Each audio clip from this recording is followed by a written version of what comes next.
I pretty much only have a school life before the ADF. I joined from Townsville in 1990, having spent most of my schooling there or in Brisbane, and then joined the Navy straight off the bat from school. Literally left school in early December and joined the Navy on the 3rd of January 1990. How old were you when you did that? So I was just turned 17, I guess, and joined as an apprentice first at HMAS Nirimba, the apprentice training establishment in Western Sydney, and went through the full training at Nirimba as a aircraft maintainer called a weapons electrical, ATWL, and then went to HMAS Albatross post that to finish off my apprenticeship, which I did, I guess, in a 12-month time frame rather than 2 years, and then changed over to officer immediately following that in 1993. I changed over to officer as a midshipman on the 16th of February 1993. Yep, 1993, and did the training at HMAS Creswell. Having completed that, I was accepted as an officer to be a pilot. Then I proceeded on to pilot training with Air Force and Navy sort of pilot candidates in 1994, and spent the majority of the course at RAF Pearce in Western Australia, and failed the course sometime in the last sort of 2 months of that particular course. Big problem, of course, because that's what you changed over to do. So that's a bit of a hit to what is next. And I went down to HMAS Stirling, and then for a couple of weeks, and then came to Canberra as a midshipman, just to, I guess, identify what opportunities are available and what I might want to do. And fell upon being a seaman officer first to drive the ship, or now known as a maritime warfare officer, because I didn't want to sort of sit in the back of the aircraft and be a navigator. I wanted to actually drive the ship. So did that. I went through Seaman Officer's Application course, as it was called at the time, in 1995 and 1996, and then having completed that training at HMAS Watson in Sydney, went off to a ship called HMAS Protector, which was a trials vessel we used in South Australia for submarine trials. And I had, at the time, been contacted by a friend I went to school with, who had joined the Navy after me, but we ended up being at HMAS Creswell together, ironically living in rooms next to each other, who said, hey, maybe you want to try submarines, it's pretty interesting. And this was on the last sort of number of Oberon-class submarines. So that got me interested, and I found myself on the last Oberon training course in 1997, and then posted to HMAS Onslow in late 1997 and completed my first posting there. So that was my kind of entry into the submarine force early. Through that, I went to HMAS Atama, the final Oberon class, and saw that through to decommissioning, conducted Collins training, and then found myself in the Collins pipeline sort of post that. It was quite gut-wrenching because I wanted to join as a pilot initially, but didn't pass the maths test for pilot, so I went in as an apprentice actually just to join the military.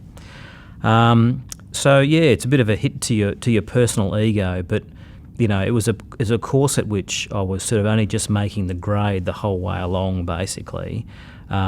So I guess, you know, in retrospect and as a mature reflection of what it was, it probably would have been quite difficult to sort of go through that pipeline, you know, on an ongoing basis, unless something dramatically changed. However, I guess what I said a few moments ago, I'll expand upon that a bit more. So what did I want out of pilot training? It was early command opportunities, get to do something independent, and then do something that was good fun and pretty cool. So if I move that forward to submarines, I thought, what did I actually get out of that? I got to do something that had early command opportunities, because at that time submarine COs were lieutenant commanders. Something independent, because submarines are all about independent operations, and got to do something that's pretty cool. But the benefit sort of, I guess there is also about people. So you have a crew on a submarine now of 60, at the time 82. So you get all the benefits and personal interactions of actually managing and leading a whole bunch of people. So you got all that I wanted, and more. And I felt that I actually thrived in that particular submarine environment, having been in it a couple of years, because that was where the real challenge is, managing people. During my course, I was a midshipman for only the very first part of it. So by the time I got to ships, I was a sub-lieutenant.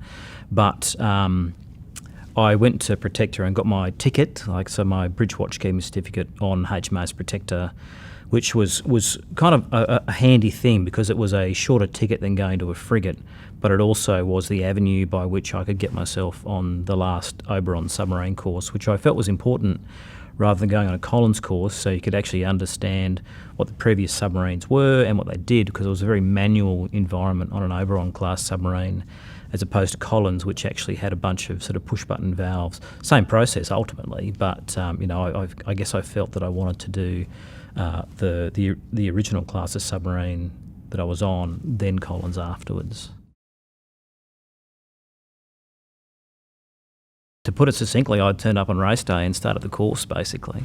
So there are of course, so from a professional basis, you are actually conducting the same kind of thing. You're using mariner skills to look out and assess your environment, to navigate the ship or submarine safely. Of course, the submarine works in three dimensions ultimately. But there were a range of psych sort of testing that you did, but not particularly in any greater fashion that I felt that I would have done as a joiner or on pilot's course. But a mate of mine, a guy I joined the Navy with, called Kirk Heald, who was also an apprentice with me and has sort of remained friends to this day. I remember him calling me up at the time and said, "Hey man, what are you doing? Like, you like being outdoors so much. How are you going to survive in a submarine?" And I said, "Yeah, I think I'll be right. It's just something you turn your mind to, and it's like being in an aircraft or being in a room." And I didn't say before, but I guess it's worthwhile saying that one of the barbecue questions is, "Oh, is it claustrophobic?" To which I answered, "Look, has never bothered me to be in it." So I have heard other stories of people saying that they got sort of asked about the thought of claustrophobia or how they actually went through some of the selection process, but I can say that it didn't happen to me. But ultimately, it's like any workplace. You get used to what workplace you're in. One of the big differences is that you are totally disconnected from the outside world when deployed. There's no outgoing communications like you might have with a ship. There's no incoming communications that you might have with email now and previously messages, except for a very short transmitted message called a familygram from families, effectively once a week. So you do have to be somewhat more resilient. And I found later as a commander and manager and leader, some of the problems that you have on ships that didn't actually exist on submarines. So you didn't get an email from somebody's partner to them saying, "Hey, look, here's some home problems. Guess what? I've left you." These were all things that were kept, for when they came alongside. And in a submarine, you have no choice but to get on with people, because there's nowhere to go, there's nowhere to hide. There are no compartments you can go and sit in on your own. There is one, which I'll talk about in a moment. There's no windows you can look out if you feel bad, so you've kind of got to crack on with it. And the way we operate in our submarines now is on a 6 hours on, 6 hours off basis. So you either work or you sleep. As the CO, you have the only place on the submarine that somebody could escape to and be silent. So some of the real leadership difficulties is telling people that they've lost a child or a parent, it's a very delicate thing you must do, because the person's not getting off the submarine, at least not immediately, and potentially not at all. And I've had to do both of those things in my time in submarines. So you sort of choose an opportune time and you let the watch leader, the person in charge, know, I've got to talk to person X at the time. So get them to come and see me. You'd always do that at the start of their watch, basically. So you would literally come in and have them sit down, and you don't go to the CO's cabin for no particular reason. So you'd prepare yourself, glass of water, box tissues, and you'd just have to deliver the message basically. And it's best delivered, in my view, in a straight up manner. Hey, I've got bad news. I've got to tell you that this has happened. And of course, there's the initial grief to get through. You talk to the person, and my approach was always to say, and I'd say that most of my CO compatriots would say, that you would then just leave them there. Say, hey, look, I'm leaving now. When you're ready to come out, come out. But then they would get that watch off and actually be back on watch 12 hours later, from their normal sort of procedure. So it's quite a difficult environment from that respect, because you can't let them make a phone call at times. And then you've got to try and organise how you might get them back, or if they're getting back at times at all. And for some people, it was totally out of the blue, and that was obviously the hardest to do. But when you told them that, particularly parents had passed away, it may not have been a surprise in some cases. So yeah, there's some of the challenges that you don't necessarily get on a surface ship or any other type of ADF service, actually, that you've always got contact as some kind of communication device or a welfare sort of device that you can call back on. Not to be glib of it, but twisted testicles are actually quite a serious medical emergency that happen with young men.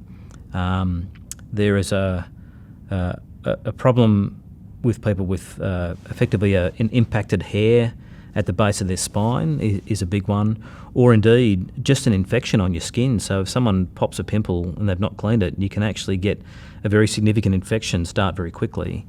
And we've had some more major injuries, and you do have to make a decision on how you're getting that person off at the time, and what your operational circumstances are. One, if it's an exercise, it's no problem.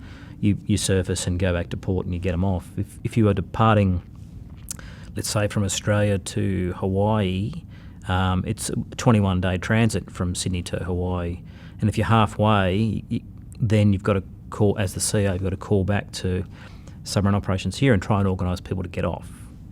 Interesting point, because that's been done before. I myself amputated the end of my finger on the submarine in a door hatch, a door shut on it, and crushed the end of my finger off. And as the captain, we'd just left Australia, so we actually had to get me back under heavy sedation and morphine to a port which we had left about a day before, and then get the CO off. So then what happens? You've got to get a new captain, because unlike a surface ship, you can't actually sail without the command qualified captain. Surface ship can sail with the next XO to a port, submarine can't. So then we had to fly a new guy up, and he had to take the submarine away. It's all underwater now, basically, or deep or at periscope depth, basically, because it's a diesel electric submarine. It is like effectively a hybrid car. You've got to recharge the battery to then discharge the battery. And you would spend, a period of time at periscope depth charging your battery, often at night, and then you're a period deep during the course of the day, executing it. So, of course, at periscope depth, at transit speeds, the periscope gets rattled around a fair bit because of the water flow over it, which has a big impact on bearings and the periscope itself over long transit. So you would like, where possible, to transit at periscope depth at a lower speed. Oberon's, going back to them, was not, because an Oberon actually went from point A to point B on the surface, and then would dive at point B to do what it needed to do, and then surface later. I mean, Collins was Australia's first true submarine, and they operate dived all the time. So they will literally leave Perth, dive just off Rottnest Island. If you go into Sydney, you'll surface just outside Sydney. And we go everywhere in that manner, unless it's too shallow to be dived. The ocean is broke down into various layers, and in general there's basically a warmer layer at the surface where it's the same temperature, basically, called an isothermal layer. Then it will generally break to a negative temperature gradient, so decrease in temperature. And then at some later stage, that'll sort of slowly increase in temperature as well. And by using various layers of the ocean, you can detect in-layer or out-of-layer passive transmissions or active transmissions. And of course, it's better to transit probably not of course, but it's better to transit deep because the way the propeller operates, if you operate the propeller above a certain revolutions or put it on too fast at the surface, you'll get what's called cavitation on the blade tips, which is an immediate identifier of a submarine if you're deep. And it's inefficient for the propeller to do so. So you would go deep and actually transit deep.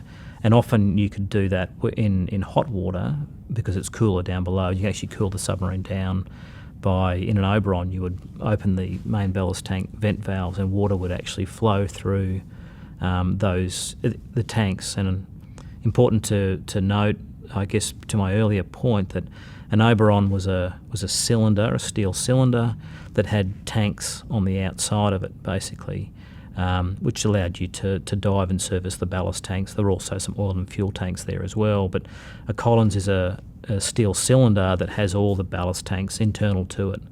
So you've got, effectively, a couple of inches to sort of, inch and I think to 3/4 steel as the outside of the hull with anechoic tiling around it, which is what makes it that pure submarine versus effectively a submersible or a part-time submersible.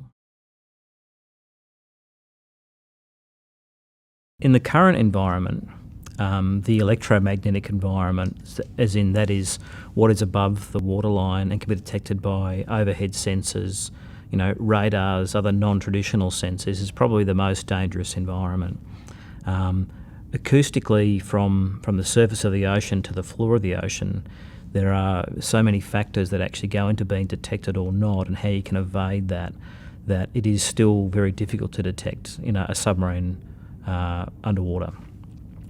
So I guess a submarine is one of the only true, I guess, clandestine assets that the ADF has or any nation has, because they can operate forward in denied environments to surveil, like conduct intelligence, surveillance, reconnaissance, or conduct kinetic activity if required, with the ability to either deny that had occurred from a particular country because you don't know where the threat comes from, or indeed to do something and come back and actually never be detected. So it is a true, what we would call now phase zero preparation sort of device for a majority of its time, but it can deliver kinetic effects, in wartime as well, quite effectively. I had spent exclusively from joining submarines, time on submarines and not back to surface ships. So I had joined Onslow as a sub-lieutenant and went through Onslow and Atama as a sub-lieutenant. Then I was on board HMAS Collins, HMAS Waller first, for a number of postings, then HMAS Collins as the executive officer. I'll go back there. I was on HMAS Waller first for 2 postings as the sonar officer and as the OPSO. I then went to HMAS Deshono as the OPSO and the navigator, so that sort of took up all my lieutenant postings. A short period ashore in submarine operations was in there as well, which was in Sydney. Then I was on HMAS Collins as the XO through 2005, 2006. I spent some time in 2007 on an exchange with Holland for 5 months.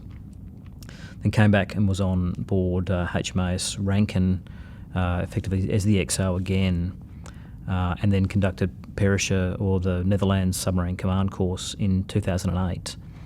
And Perisher, I guess, is the pinnacle sort of requirement for a submariner, and it's kind of unique in the ADF is that it's a backloaded course. So by which I mean, most people will do their professional training as a army person, infantry, armour in the army, or seaman officer from the Navy, and they'll do a principal warfare officer's course. There's no course for XO on surface ships, but there is for submarines, and then you proceed through that without any further training. But submarines have this, this final course to determine if you can be a CO, and the basic requirements are to train your submarine in time of peace or war and keep submarines safe at all times. And those two tenets have existed since the commencement of Perisher. Early in the 1900s, I think it was 1918, was the first course, as a result of high losses of submarines in World War One for the Brits. They decided they needed to actually do a course to assess commanding officers to meet those aims. And effectively, it is both those things and a course in decision making under extreme pressure where there's no best solution. So we continue that to this day, and as of today, in real time, we're conducting the first Australian submarine command course, having left the Dutch only sort of 2 years ago. And that was a decision to repatriate the command course to Australia, was so we could actually take some sovereign control of the training of our commanding officers, knowing that we will have an increasing burden upon us to train commanding officers as we move to what was 12 for the attack submarine, and now somewhere in the order of 8 potential nuclear submarines in the future. Any diesel-electric submarine is comprised of a number of components. In the drive train, there is a diesel engine, like a prime mover in a large truck or a locomotive, which then goes on to an electrical generator to provide power. The power does two things. It provides what's called hotel load to run all the components, internal lights and fixtures and fittings, and charge the batteries. And the batteries are a lead-acid battery like your normal car. However, they're very big. And for Collins, there's 4 separate battery sections, each of which has got 99 cells. But the voltage in those is quite low. Unlike your car, which is about 12 to 13.6 or 14.2 volts, the nominal voltage of a Collins cell is only sort of in the order of 1.5 to sort of 2 point something volts. So the connection between those batteries and is to the main motor as well. And the main motor is an electric motor, just like what's in a slot car, to make that as easy as possible. It's a direct current motor. And for Collins, it's 2 motors on the same shaft. And the combination of how you electrically connect those batteries and those motors together, either in series or parallel, gives you different abilities to create more revolutions and more speed out of the submarine at the back. And the shaft of the submarine comes out the back of those 2 electric motors. So when you're running on batteries, it is nearly silent. And even if you stand right next to the shaft, you can hear almost nothing. So generally, you would find that about 33% of the crew change every year. And so then as you get to the end of the second year, a majority of the crew is actually changed out on any particular time. And of course, you're part of that process as well. And as you're going along the flowing river that's your postings throughout time, you don't sort of think about that too much until you become the commanding officer, at which stage you've actually got to train all these new people over the 2 to 3 years you might be in command. And of course, you can take two approaches to that. You can try and cherry pick the best people, or you can take what you get and train them. Now, internally to just the normal work-up and training cycle that happens in ships and submarines is if you change out a certain part of the command team or a certain amount of people, that sparks what's called a work-up, or effectively a training and assessment period. And then internally to that, you as the commanding officer, have to do your own training to make sure you're proficient to operate that submarine. And I guess I rationalised in my head that on a submarine or as a commanding officer, you got 3 things. You got people, you got a platform and a program. So all the rest was up to you, basically, to make them an efficient team, for peacetime and potentially wartime operations, and to make sure everyone is trained in at least their job and hopefully, some of the other jobs on the submarine. I took up the role of the Director of Submarine Operations in late 2014, having finished my command of Duchesneau, and certainly it was a job that I had wanted to do. Having completed Perisher in 2008, I spent 3 years in Canberra because of effectively a break in the ability to take over one of the submarines as CO, And it was also to determine what the environment in Canberra was like, because of course submarines are all based in Western Australia, dislocated from, I guess, what we would call the strategic centre. However, acknowledging that command was not the last step in what I wanted out of a military career, I wanted to actually see what the strategic centre was like, and if I liked it, and if we liked it as a family, to make a decision on what would actually happen next post command. Because a lot of people, or a number of people, will finish command and say that's kind of it for me. I want to do something else. But I had my sights set on, I guess, on further opportunities, in the command and leadership of the ADF. So having spent those 3 years here in Canberra, time well spent in the lead up to command, and it reinforced the view that I wanted to come back and do jobs in Canberra again. Of which the peak submarine job from an operational perspective is the Director of Submarine Operations, or in older days it was called FSU, Fleet Submarine Operations Officer, and the change to Canberra saw it become the Director. So that role is responsible for all the operational side of submarines at sea. And if I broke those in two parts, there's two kind of, I guess, key contributors to the seagoing role of submarines, and one is the ComSub, the Commander of Submarine Forces, which is the waterside captain in charge of all the raise, train, sustain aspects of submarines. And then the Director of Submarine Operations, which is responsible for all the planning and execution of activities at sea, including operations. And I did that over a 4-year period between late 2014 until late 2018. And it was, probably, one of the most rewarding jobs for me that I'd done, and I would include sort of command in that as well, because you had an ability to shape with your counterpart as ComSub, and also a submarine 06 or captain's role in the submarine capability branch, how things were being used. And it was also at the time at which we dramatically increased our sea time and our availability for submarines post what was called the Coles Review. So we went from doing isolated sort of deployed operations for a period in sort of up to 2014 to actually more and more overseas operations and more exercise activity, to which the point where it's sort of a peak of activity that sort of continues to this day. So it was both a challenging and exciting time to employ the submarines year on year in an increasingly available way. I was embedded in the US 5th Fleet, and I was dual-hatted as the Maritime Task Group Commander in the Middle East, and I was the Director of Operations for the Combined Maritime Forces, which is a 33-nation coalition responsible for maritime security in the Red Sea, Gulf of Aden, Bab el-Mandeb, and Arabian Sea. And it's under the auspices of the US 5th Fleet, but it's a larger coalition broken into a number of smaller task forces, which were CDF 150, which was effectively Arabian Sea drug activities, Task Force 151, which was a bit further afield, and Task Force 152, which was sort of inside the Arabian Sea.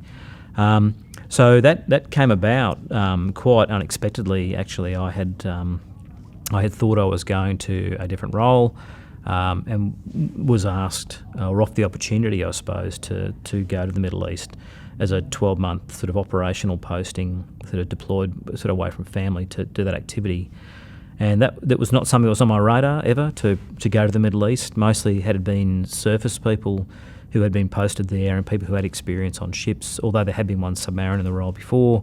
It was a great opportunity to do something different, and in particular in a different maritime environment with a different fleet that I had worked with ever before. So it was, and also at a pretty interesting time, right? So the Navy was drawing down, the ADF were drawing down on our commitment in the Middle East.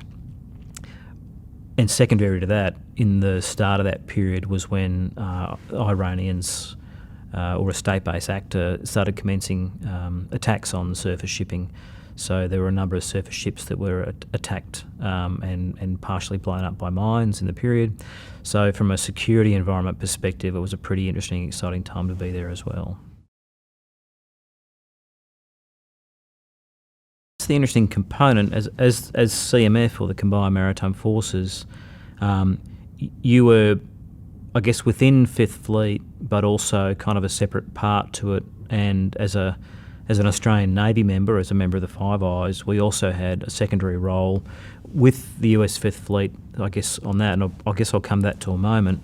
But many of the people I worked with in CMF, there was not the 33 nations represented at the time, but we, for example, had Omanis, Saudis, Pakistan, Norway, Denmark,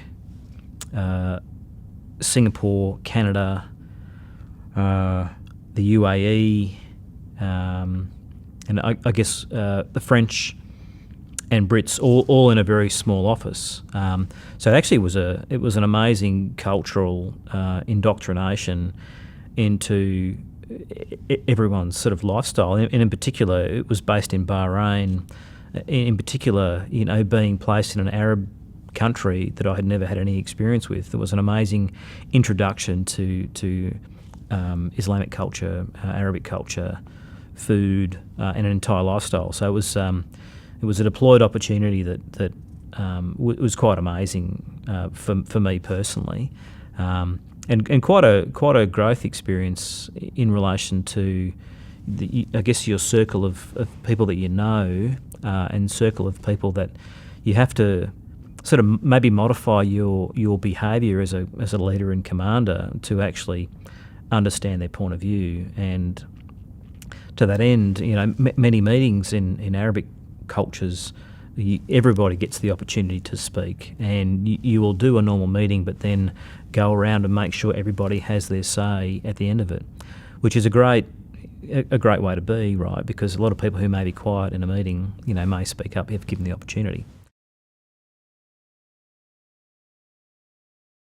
The Navy has been involved in operations, or had been involved in maritime operations in the Middle East since the very early 90s, with only very short periods of gaps between ships for most of that time. But I guess the contributing factor that 150 or CTF 150 looked at was that the transit of drugs and or other illegal materials such as it could be charcoal, for example, which is well transited, hashish, or increasingly sort of towards the period that I was there was other more chemical drugs, heroin, sort of methamphetamines.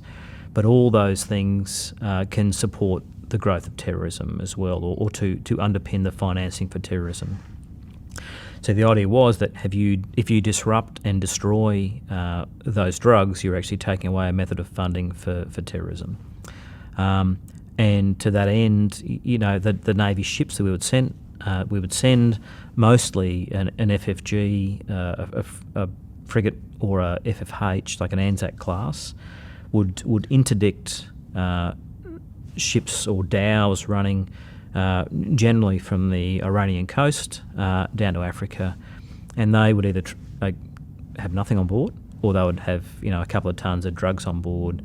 And there would be a number of indicators and warnings the ships would look for, transit pattern, what they're doing, the type of ship, and they would then identify the vessel and board it in a number of ways. That might need to be a flag verification boarding. So what country does that ship belong to, and show us your papers. If it's a flag, if they show they can belong to a flag, you would then need to go through a certain process. But if it was found to be stateless, you could then do effectively a boarding and a search of that boat. Now that was done under the auspices, of the CMF activity. But if you find drugs, you have to then use some of your national laws to both seize and then dispose of those drugs. And at the time I was there was, I think, either close to a record done by HMAS Ballarat, the ship that was there for about 6 months of that time, either destroyed or disposed of in other matters in the ocean. So, some hundreds of millions of dollars of money didn't go to terrorism.